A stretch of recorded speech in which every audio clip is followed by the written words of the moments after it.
ஆண்டவரும் இரட்சகருமாகிய இயேசு கிறிஸ்துவின் நாமத்தில் மீண்டுமாக உங்களை சந்திப்பதில் மிகுந்த சந்தோஷப்படுகிறேன். கடந்த வாரம் முழுவதும் கர்த்தர் உங்களை கண்மணி போல் பாதுகாத்திருப்பார் என்று சொல்லி நான் கர்த்தருக்குள் விசுவாசிக்கிறேன். கடந்த வாரத்தில் கர்த்தர் செய்த ஒரு சில அற்புதங்களை உங்களுக்கு சாட்சியாக பகிர்ந்து கொள்ள விரும்புகிறேன்.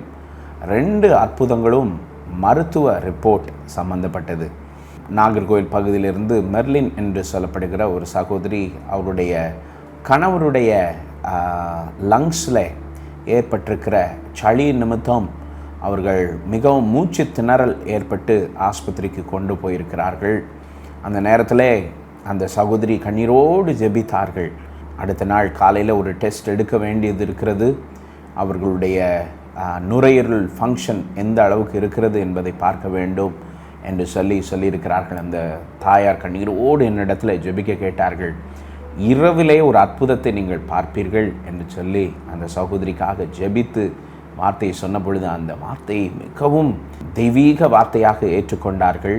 மறுநாள் காலையில் அவர்கள் ரிப்போர்ட்டை எடுத்து பார்க்கும் பொழுது அவர்கள் 30% மாத்திரமே அந்த நுரையீரலில் சளி இருக்கிறது, கொஞ்சம் கொஞ்சமாக குறைய ஆரம்பித்து விடும் என்று சொல்லி அந்த நற்செய்தியை மருத்துவர் சொன்னார் என்று சொல்லி அந்த சகோதரிக்கு சொல்லப்பட்ட உடனே அந்த சகோதரி மிகுந்த சந்தோஷத்தோடு என்னிடத்தில் தொடர்பு கொண்டு மிகவும் சந்தோஷப்பட்டார்கள். அதே போல் எங்களுடைய சபைகளில் ஒரு சபையில் இருக்கிற ஒரு சகோதரி, அவருடைய மூட்டில் பிரச்சனை இருப்பதனாலே அந்த டாக்டர்கள் ஒரு சில சிகிச்சைகளை அவர்களுக்கு சிபாரிசு பண்ணியிருக்கிறார்கள். அதற்கு முன்பதாக அவர்களுக்கு பிளட் ரிப்போர்ட் எடுக்க வேண்டும் என்று சொன்ன உடனே அந்த சகோதரிக்கு மிகுந்த ஒரு பயம். பிளட் ரிப்போர்ட் எப்படி இருக்க போகிறதோ, நான் என்னென்ன காரியங்களை டீல் பண்ண வேண்டி இருக்குமோ என்று சொல்லி பயந்து கொண்டு என்னிடத்தில் ஜெபிக்க கேட்டார்கள். நானும் ஜெபித்து விட்டு அவர்களுக்கு உற்சாகமாக சொன்னேன், ஒரு பிரச்சனையும் இருக்காது சிஸ்டர், இரவில் நிம்மதியாக தூங்கி எழும்புங்கள், காலையில் எல்லா மருத்துவ ரிப்போர்ட்டும் நார்மலாக இருக்கும் என்று சொன்ன பொழுது அவர்கள் சந்தோஷத்தோடு போனார்கள். அதே போல் அந்த வார்த்தை நிறைவேறும்படியாக அடுத்த நாள் காலையில் அவர்கள் ரிப்போர்ட்டை பார்க்கும் பொழுது டாக்டர் இடத்துல கொண்டு சென்றார்கள். டாக்டர் சொன்னார், உங்களுக்கு ஒரு பிரச்சனையும் இல்லை, உங்களுக்கு முற்றிலும் சுகத்தை தந்திருக்கிறார் என்று சொல்லி அவர்கள் சொன்ன உடனே மிகுந்த சந்தோஷப்பட்டு என்னிடத்தில் தொலைபேசியில் தொடர்பு கொண்டு மிகுந்த சந்தோஷப்பட்டார்கள். இப்படி அநேக அற்புதங்களையும் அடையாளங்களையும் கர்த்தர் ஊழியத்திலே செய்து கொண்டு வருகிறார். எங்களுடைய விசேஷம் என்னவென்று சொன்னால், நாங்கள் ஆண்டுடைய சமூகத்தில் காத்திருக்கிறபடியினாலே கர்த்தர் அந்த அற்புதமான காரியங்களை ஜெபத்தின் மூலமாக செய்கிறார். ஏதோ எங்களுடைய மேன்மை அல்ல, ஜெபம் நமக்காக யுத்தம் செய்கிறது. ஆகையினாலே வருகிற வெள்ளிக்கிழமைகளில் நீங்கள் வீட்டில் இருந்தாலும் சரி, நீங்கள் சிவகாசி பகுதியில் இருந்தாலும் எங்களோடு கூட உபவாச கூட்டத்தில் நீங்கள் இணைந்திருக்கும்படியாக உங்களை அன்போடு கேட்டுக்கொள்கிறேன். கர்த்தர் உங்களையும் உங்கள் குடும்பத்தையும் ஆசீர்வதிப்பாராக. உங்களுடைய ஜெப தேவைகளை எங்களுக்கு தெரியப்படுத்துங்கள். இன்றைக்கு தேவனுடைய வார்த்தையை நாம் பார்க்க போகிறோம். ஏசாயா 55 அதிகாரம் 10-11 வசனத்திலிருந்து இந்த வார்த்தை வருகிறது. மாரியும் உறைந்த மழையும் வானத்திலிருந்து இறங்கி அவ்விடத்திற்கு திரும்பாமல் பூமியை நனைத்து அதில் முளை கிளம்பி விளையும்படி செய்து விதைக்கிறவனுக்கு விதையையும் புசிக்கிறவனுக்கு ஆகாரத்தையும் கொடுக்கிறது எப்படியோ அப்படியே என் வாயிலிருந்து புறப்படும் வசனமும் இருக்கும். அது வெறுமையாய் என்னிடத்திற்கு திரும்பாமல் அது நான் விரும்புகிறதை செய்து நான் அதை அனுப்பின காரியம் ஆகும்படி வாய்க்கும். இந்த ஆண்டு ஆரம்பித்து ஒரு சில வாரங்கள் கடந்து போய்விட்டது. அநேக பேருடைய வாழ்க்கையில் ஒரு பெரிய எதிர்பார்ப்பு இருந்து கொண்டே இருக்கிறது. என்னுடைய வாழ்க்கையில் ஏதாவது ஒரு அற்புதம் நடக்காதா, என்னுடைய திருமண வாழ்க்கையில் ஒரு அற்புதம் நடக்காதா, என்னுடைய கற்பத்தின் கனி ஆசீர்வதிக்கப்பட மாட்டாதா, என்னுடைய வியாபாரம் தழைக்காதா என்று சொல்லி அநேக பேர் அநேக விதத்தில் கண்ணீரோடு காணப்படுகிறதை பரலோக தேவன் அறிந்திருக்கிறார். பிரியமானவர்களே, கர்த்தர் உங்கள் மேல் ஒரு சில வார்த்தைகளை சொல்லியிருப்பார் என்று சொன்னால் அந்த வார்த்தையை நிறைவேற்ற வல்ல தேவனாய் இருக்கிறார். அது எத்தனை ஆண்டு காலம் எடுத்தாலும் உங்கள் மேல் சொல்லப்பட்ட தீர்க்க தரிசனம் வார்த்தை உறுதியாக நிறைவேறும் என்பதிலே ஒரு நம்பிக்கை நமக்குள்ளே இருக்க வேண்டும். ஏனென்று சொன்னால் வேதம் அப்படித்தான் சொல்லுகிறது. 11ஆம் வசனம் சொல்லுகிறது, அது வெறுமையாய் என்னிடத்திற்கு திரும்பாமல். கர்த்தர் சொல்லுகிற வார்த்தை வெறுமையாய் திரும்பவே திரும்பாது. ஒருவேளை நீங்கள் நினைக்கலாம், கர்த்தர் சொன்னதை நான் கவனமாக கேட்டேனே, என்னுடைய வாழ்க்கையில் அற்புதம் நடக்கும் என்று சொல்லி அநேக தேவ மனுஷர்கள் மூலமாக எனக்கு உறுதி செய்தாரே, எனக்கு ஏன் இன்னும் நடக்கவில்லை என்று சொல்லி நினைத்து கொண்டிருக்கிறீர்களா? கர்த்தர் ஏற்ற காலத்திலே அற்புதம் செய்ய வல்ல தேவனாய் இருக்கிறார். எனக்கு ஒரு மூத்த சகோதரன் உண்டு. அந்த சகோதரன் 4 வயது வரைக்கும் பேச முடியாமல் இருந்தார். அப்பொழுது என்னுடைய தகப்பனுக்கும் தாய்க்கும் கர்த்தர் வாக்கு பண்ணினார், உன்னுடைய தலைமுறை தேவனுக்காக எழும்பி பெரிய காரியங்களை செய்யும் என்று சொல்லி. ஆனால் பாருங்கள், முதல் குழந்தை, அவர்களுக்கு கொடுக்கப்பட்ட குழந்தை 4 வயது வரைக்கும் பேசவில்லை. எவ்வளவு வேதனையாக இருந்திருக்கும். அவர்கள் பெருமாள் குளம் என்று சொல்லப்படுகிற அந்த பகுதியிலே ஊழியம் செய்து கொண்டிருந்த பொழுது, கிட்டத்தட்ட நான் சொல்லுகிறது 45 ஆண்டுகளுக்கு முன்பதாக நடந்த ஒரு காரியம். அங்கே சபைக்கு அருகிலே ஒரு ரட்சிக்கப்படாத ஒரு மனுஷர் இருப்பாராம். அவருடைய மகளும் இதே போல பேசாமல் இருக்கிறபடினாலே அந்த சகோதரன் ஒவ்வொரு நாளும் என்னுடைய தகப்பனாருடைய இடத்துக்கு வந்து கேட்பாராம், என்னய்யா சபையில் இருக்கிறீர், உங்களுடைய குழந்தை பேசுகிறதா, இன்னைக்கு பேசிச்சா என்று சொல்லி கேட்டுக்கொண்டே இருப்பார். ஊழியர்களுக்கு எவ்வளோ வேதனை பாருங்கள். ஆனால் வாக்குத்தத்தம் என்ன? உன் தலைமுறையை கொண்டு பெரிய காரியங்களை செய்வேன் என்று சொல்லி. மிகவும் வேதனை. அப்பொழுது ஒரு பெரிய கன்வென்ஷன் கூட்டத்திற்கு சென்றிருக்கிறார்கள்.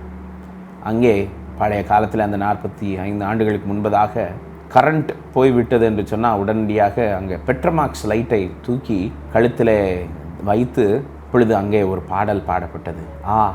என் தலை தண்ணீரும் என் கண்கள் கண்ணீரும் ஆயினால் நலமாயிருக்கும் என்று சொல்லி அந்த பாடலை பாடின உடனே அது என்னுடைய சகோதரனுடைய இருதயத்தில் ஆழமாக பதிந்து விட்டது போல. அவர்கள் அடுத்த நாள் அவர்கள் வீட்டுக்கு வந்து என்னுடைய தகப்பனு தாயும் ஊழியத்துக்காக ஆயத்தம் பண்ணி கொண்டிருந்த பொழுது திடீரென்று சொல்லி ஒரு சத்தம் மெதுவாக கேட்டிருக்கிறது. என் தலை தண்ணீரும் என் கண்கள் கண்ணீரும் ஆயினால் நலமாயிருக்கும் என்று சொல்லி அந்த வார்த்தையை சொல்லி என்னுடைய சகோதரன் 4 வயது வரைக்கும் பேசாமல் இருந்த அந்த சகோதரன் இப்பொழுது பாடலோடு பேச ஆரம்பித்திருக்கிறாராம். அதை பார்த்தவுடனே என்னுடைய தாயாருக்கு மிகுந்த சந்தோஷம். உடனே என்னுடைய தகப்பனாரை கூப்பிட்டு, பாருங்கள் பிள்ளை பாடுகிறதை பாருங்கள் என்று சொல்லி மிகுந்த சந்தோஷப்பட்டார்கள். பாருங்கள், பக்கத்து வீட்டுக்காரர் அடுத்த நாள் வந்திருக்கிறார், உங்கள் பிள்ளை பேசினதா என்று சொன்ன உடனே என்னுடைய தகப்பனார் சொல்லியிருக்கிறார், அவன் இப்பொழுது பேசவில்லை, அவன் இப்பொழுது பாடுகிறான் என்று சொல்லி. பிரியமானவர்களே, கர்த்தருடைய வாக்கு நிறைவேறுவதற்கு காலங்கள் எடுத்தாலும் அது நிச்சயமாக நிறைவேறும். இந்த கதை இதோடு முடியவில்லை.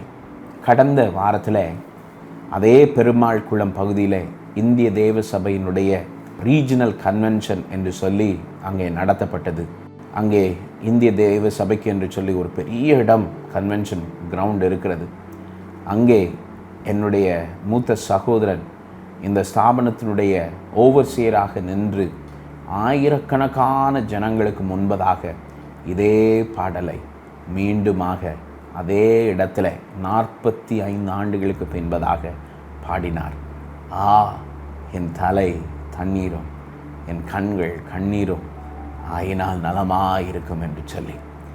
அந்த நேரத்தில் என்னுடைய கண்கள் நிரம்பினது. காரணம் என்னவென்று சொன்னால், அது ஒரு சாதாரணமான ஒரு கன்வென்ஷன் கூடுகை மாத்திரமல்ல, கர்த்தர் சொன்ன வாக்குத்தத்தம் நிறைவேறுதலின் இடமாக காணப்பட்டது. பிரியமானவர்களே, இன்றைக்கு இந்த வார்த்தை கேட்டுக்கொண்டிருக்கிற நீங்களும் ஒருவேளை வார்த்தையை பிடித்து கொண்டிருக்கிறீர்களா? ஏற்ற காலத்திலே கர்த்தர் நிறைவேற்றுவார். 3 விதத்திலே கர்த்தர் வார்த்தையை நிறைவேற்றுகிற தேவன். முதலாவதாக அவர் எப்படி வாக்குத்தத்தத்தை நிறைவேற்றுகிறார் என்று சொன்னால், பரிந்து பேசுவதன் மூலமாக. நமக்காக அவர் பரிந்து பேசுகிற தேவன் என்பதை நாம் மறந்துவிடக்கூடாது.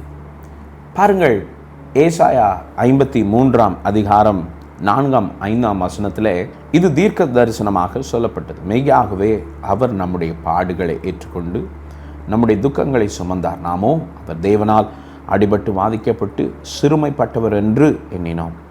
நம்முடைய மீறுதல்களின் நிமித்தம் அவர் காயப்பட்டு நம்முடைய அக்கிரமங்களின் நிமித்தம் அவர் நொறுக்கப்பட்டார்.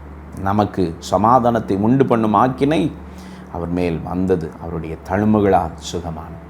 இது கிட்டத்தட்ட அநேக 100 ஆண்டுகளுக்கு பின்பதாக, அநேக 100 ஆண்டுகளுக்கு முன்பதாக சொல்லப்பட்ட தீர்க்க தரிசனம். ஆனால் பாருங்கள், அந்த வார்த்தை எங்கே நிறைவேறுகிறது என்று சொன்னால், அநேக ஆண்டுகளுக்கு பின்பதாக லூக்கா சுவிசேஷம் 23ஆம் அதிகாரம் 24ஆம் வசனத்தில் சிலுவையிலே அறையப்பட்டு இயேசு அங்கே நிற்கிறார். அப்பொழுது பாருங்கள், அவர் இந்த உலகத்திலே அவர் மேல் சொல்லப்பட்ட தீர்க்க தரிசனம் நிறைவேறும்படியாக அவர்களை அடித்து வாதிட்டார்கள். அந்த நேரத்தில் கூட இயேசு மாம்சத்தில் தான் இருந்தார். ஆனாலும் அவர் தேற்றரவாளனுக்குரிய அந்த குணாதிசயத்தை வெளிப்படுத்தினார். எப்படி என்று சொன்னால், இந்த வசனத்தில் பார்க்கணும். லூக்கா 23:34 அப்பொழுது இயேசு, பிதாவே, இவர்களுக்கு மன்னியும், தாங்கள் செய்கிறது இன்னதென்று அறியாதிருக்கிறார்களே என்றார். பிரியமானவர்களே, சிலுவையில் கூட அவர் நமக்காக பரிந்து பேசினார். இன்றைக்கும் உங்களுக்காகவும் எனக்காகவும் பரிந்து பேசி கொண்டிருக்கிறார். ஒரு சில பாரங்கள், கண்ணீர் நம்முடைய வாழ்க்கையில் வரும்பொழுது நமக்குள்ளே ஒரு காரியம் ஏற்படும். பாருங்கள், ரோமர் 8:26 இப்படி சொல்லுகிறது, அந்தப்படியே ஆவியானவரும் நமது பலவீனங்களில் நமக்கு உதவி செய்கிறார். நாம் ஏற்றபடி வேண்டிக் கொள்ள வேண்டியது இன்னதென்று அறியாமல் இருக்கிறபடியினால் ஆவியானவர் தாமே வாக்கு கடங்காத பெருமூச்சுக்களோடு நமக்காக வேண்டுதல் செய்கிறார். பிரியமானவர்களே, அவர் இன்றைக்கும் உங்களுக்காகவும் எனக்காகவும் பரிந்து பேசி கொண்டிருக்கிறார். 2வது, அவர் நமக்காக யுத்தம் செய்கிற தேவன். வேதம் சொல்லுகிறது, கர்த்தர் உங்களுக்காக யுத்தம் செய்வார், நீங்கள் சும்மா இருக்க கடவீர்கள். ஹல்லேலூயா. அதற்கு முந்தின வசனத்தில் ஒரு வசனம் சொல்லப்பட்டிருக்கிறது, இன்று கண்ட எகிப்தியனை நீ காண்பது இல்லை. இஸ்ரவேல் ஜனங்கள் அநேக சூழ்நிலை எகிப்தியரை கண்டு சோர்ந்து போய்விட்டார்கள். இன்றைக்கும் உங்களுடைய வாழ்க்கையில் ஒரே கடன் பிரச்சனை பாஸ்டர், எப்பொழுது பார்த்தாலும் குடும்ப பிரச்சனை, கணவன் மனைவிக்குள்ள பிரச்சனை, பிள்ளைகள் மத்தியில் பிரச்சனை, நான் என்ன செய்ய என்று சொல்லி நீங்கள் கலங்கி கொண்டிருக்கிறீங்களா? இந்த ஆண்டில் கர்த்தர் சொல்லுகிறார், நான் உனக்காக யுத்தம் செய்வேன். நீ சும்மா இருக்க கடவா என்று சொன்னால் எங்கே சும்மா இருக்கணும்? ஆண்டுடைய பாதத்தில். ஹல்லேலூயா. அவர் யுத்தம் செய்து வாக்கு தத்தத்தை நிறைவேற்றும் வரை நீங்கள் சும்மா இருக்க கடவீர்கள். 3வதாக, அவர் எப்படி வாக்கு தத்தத்தை நிறைவேற்றுகிறார் என்று சொன்னால், சிட்சிக்கிறதன் மூலமாக. நான் பொதுவாக எல்லா வியாதியையும் கடவுள் கொடுத்த வாதை என்று சொல்ல மாட்டேன். ஆனால் ஒரு சில போராட்டங்கள், காரணம் இல்லாமல் வந்த போராட்டங்கள், ஒரு சிலருக்கு திடீரென்று சொல்லி கட்டி ஏற்படும், அதனுடைய காரணமே இருக்காது. அதை டெஸ்ட் பண்ணி பார்த்தால் ஒன்றுமே இருக்காது. அவைகளெல்லாம் ஒருவேளை கர்த்தருடைய சிட்சைகளாக நாம் பார்க்கலாம். ஆண்டவர் ஏதாவது எனக்கு கற்றுக் கொடுக்க விரும்புகிறாரா? ஒருவேளை பொருளாதார பிரச்சனை, சம்பந்தமே இல்லாத பொருளாதார நெருக்கடி வரும் என்று சொன்னால், ஆண்டவருடைய சமூகத்தில் நீங்கள், ஆண்டவரே, நீர் ஏதாவது எனக்கு கற்றுக் கொடுக்க விரும்புகிறீரா என்று சொல்லி கேட்க வேண்டும்.